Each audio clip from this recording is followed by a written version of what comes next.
అందరికి నమస్తే. రాజకీయం, సినిమా, గమ్మతి ఇచ్చంత్రాలు, వైరల్ అవుతున్న వీడియోలు ఇట్లా తీరు వార్తలతో మన మైక్ ముచ్చలు తయారుకున్నాయి. చలో సుషేద్దాం పాండే. అందుకంటే మొదలు హెడ్ లైన్స్. రోడ్డు మీద ఎంత ట్రాఫిక్ ఉన్నా రాంగ్ రూట్లనైనా సరే అంబులెన్స్ ఓనికే తావియ్యాలి అంటారు పబ్లిక్. కానీ గవి ఉత్తమ ఆటలే ఇప్పటి ఉరుకులు పరుగులు జీవితం గడుపుతున్న జనాలకు ఓ చెప్పుమంటే ఇంత పొడుగుతా చెప్తారు గాని పాటి చుట్ల మాత్రం ఏక్ నంబర్ ఉన్నారు మన హైదరాబాద్ పబ్లిక్. చూడండి.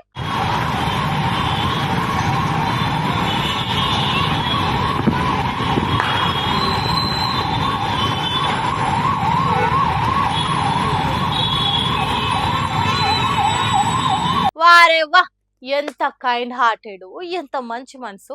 అసలు జనాలకు అవతల మనిషి పానాలంటే గింత ఇలువ ఉందా? ఇంత ఆలోచిస్తారా పక్కన పానం గురించి? ఏంది పిల్ల ఆడున్న వీడియో ఏంది, నువ్వు మాట్లాడుతుంది ఏంది అనే కదా. మరి ఇంకేం చెప్పమంటారు చెప్పుండ్రి జనాల గురించి. ఎంతసేపు మేం జల్ది పోవాలి, మేం ముందుగా పోవాలనే ధ్యాస తప్పితే అరే మనకు 5-10 నిమిషాలు లేట్ అయితే మాయే మొదలు అంబులెన్స్ కు తావిద్దాం, లోపటున్న మనిషి పానం ఎట్లుందో అని ఆలోచన చేసే నాదుడే కరువైంది ఇయాల రేపు అని ఈ వీడియో చూస్తేనే అర్థమైపోతుంది. ఇదే ఆఫీస్ టైమింగ్ కో లేకుంటే సాయంత్రం అందరు ఇళ్లకు పోయేటప్పుడు కూడా కాదు. మిట్ట మధ్యాహ్నం ఎర్రమంజిల్ మెట్రో స్టేషన్ నుంచి పంజగుట్ట నడమ ట్రాఫిక్ ఇంత ఘోరంగా ఉంది. మరి ట్రాఫిక్ వాళ్ళన్నా ఉండి కంట్రోల్ చేసి ఇక అంబులెన్స్ కు తావిప్పిస్తారేమో అనుకుంటే అలా మూలకున్నారు.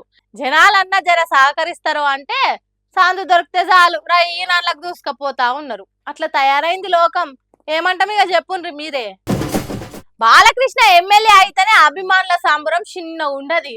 అసోంటిది అసెంబ్లీలో మాట్లాడమని మైక్ ఆన్ చేస్తే అంగిగుండి లిప్పి కండ్లద్దాలు నెత్తి మీద పెట్టి మాట్లాడితే ఇంకెట్లుండాలే సంతోషము. సినిమాలో యాక్టింగ్ చేసిన అలవాటుకు అసెంబ్లీ సినిమా సెట్ అన్నట్టు, ప్రతిపక్షం నుండి ప్రశ్నించిన వాళ్ళు విలన్లు అయినట్టు బాలకృష్ణ డైలాగులు చెప్పినట్టు మాట్లాడిండు. అంత మంచిగా అసెంబ్లీ గౌరవించిన బాలకృష్ణ మంత్రి అయితే ఇంకింత మంచిగా ఉంటది. గడియకు లేచి మాట్లాడాల్సి వస్తుంది. అది చూసేదానికైనా మా బాలకృష్ణ మంత్రి కావాలి అన్నట్టు డిమాండ్ చేస్తున్నారు.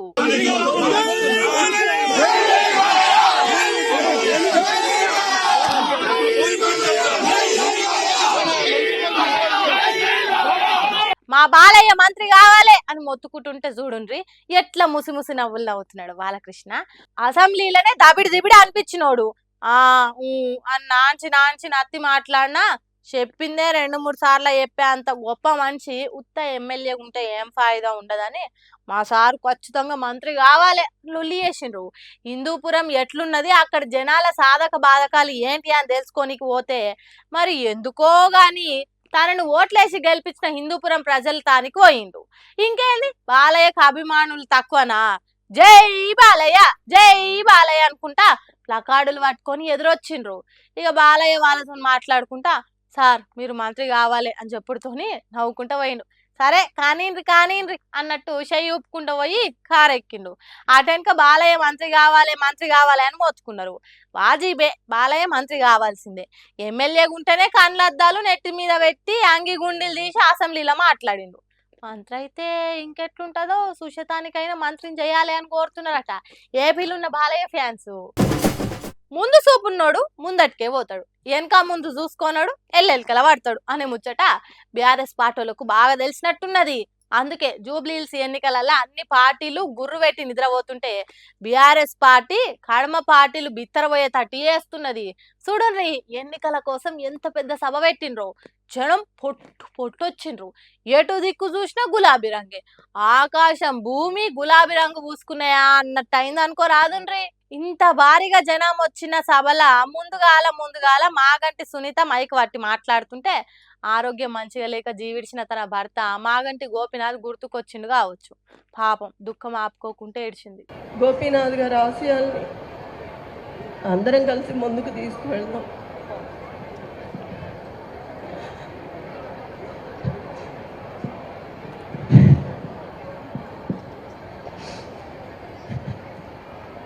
ఎంతమంది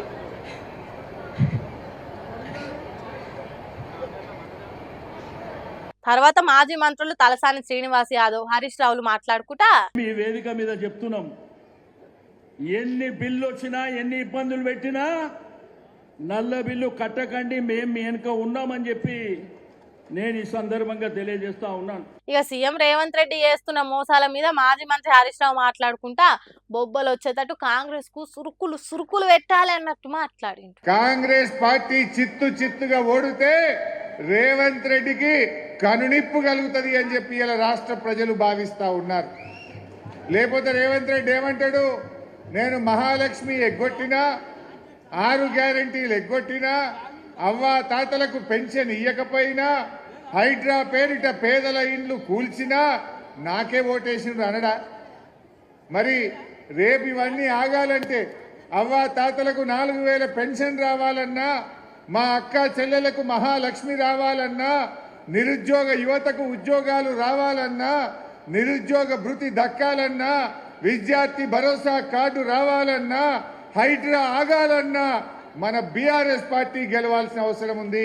మాగంటి సునీత గారు గెలవాల్సిన అవసరం ఉంది. హరీష్ రావు కొద్దిగా సాఫ్ట్ గా చెప్పితే కేటీఆర్ కాసింత డోసు పెంచి కాంగ్రెస్ పార్టీని ఫుట్బాల్ ఆడుకున్నంత పని చేసిండు. నేను శ్రీనివాస్ యాదవ్ గారు హరీష్ రావు గారు కలిసి వస్తుంటే 2 ఆడబిడ్డలు మాకు ఎదురొచ్చింది కారుకు.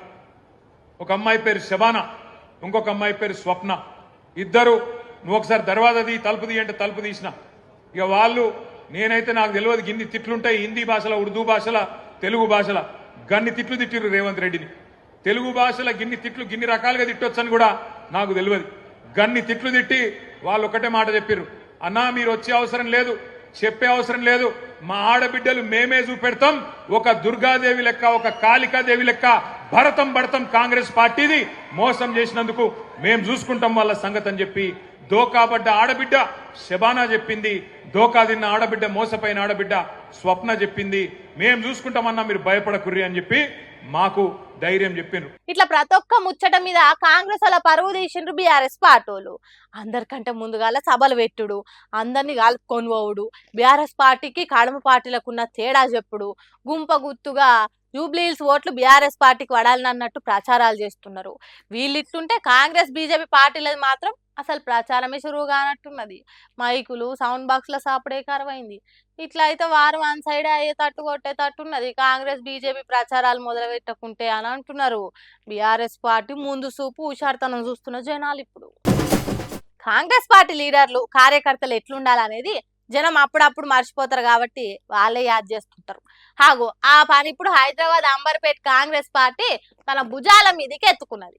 కడమ కాంగ్రెస్ పార్టీ కార్యకర్తలకు, తెలంగాణ పబ్లిక్ కు కాంగ్రెస్ లీడర్లు ఎట్లా మెదలాలే, ఏ పద్ధతి పాటించాలనేది కండ్లకు గట్టినట్టు చూపెట్టిండ్రు. మీరు కూడా ఒకసారి చూడండి. చూసిండ్రా? ఇగో గిది అసలైన కాంగ్రెస్ పార్టీ పద్ధతి. పదవుల కోసం దన్నుకోవాలి, గల్లలు పట్టి గుంజాలి, అడ్డం వస్తే మంది మార్బలంతో వచ్చి కొట్టాలి, గ్రూపులు మెయింటైన్ చేయాలి, కాదన్నోళ్ళ మీదకి కాలు దువ్వురకాలి, దాడులు చేయాలి, దౌర్జన్యాలు చేయాలి, ఊరికి కొట్టాలి. సొంత పార్టీలైనా సోపతిగాడైనా ఊకోవద్దు అన్నట్టే చేసి సమాజానికి చూపెడుతున్నారు. కాంగ్రెస్ పార్టీ యూత్ అధ్యక్ష పదవి కోసం 2 గ్రూపులు పోటీ పడుతున్నాయట. మాకే దక్కాలి పదవి అంటే లేదు, మాకే దక్కాలని అటుపక్క ఇటుపక్క ప్రాంతాలకు పోయి కంతలు వలగొట్టుకునే కాడికి తెచ్చిండ్రట. ఆఖరికి ఖైరతాబాద్ డీసీసీ అధ్యక్షుడు రోహిన్ రెడ్డి మీరు లొల్లి ఆపకుంటే పోలీస్ స్టేషన్లో కేసు పెడతా అంటే కాసింత నిమ్మలమైనరట. ఎంత మంచి పార్టీ పద్ధతిలో చూడుండ్రి, ఎంత కమిట్మెంట్ తోని కొట్టుకుంటున్నారో చూడుండ్రి. ఇటువంటి కుమ్ములాటలతోని కాంగ్రెస్ పార్టీ బలంగా తయారు కాగలుగుతున్నదంటే మస్తు గ్రేట్ కదా.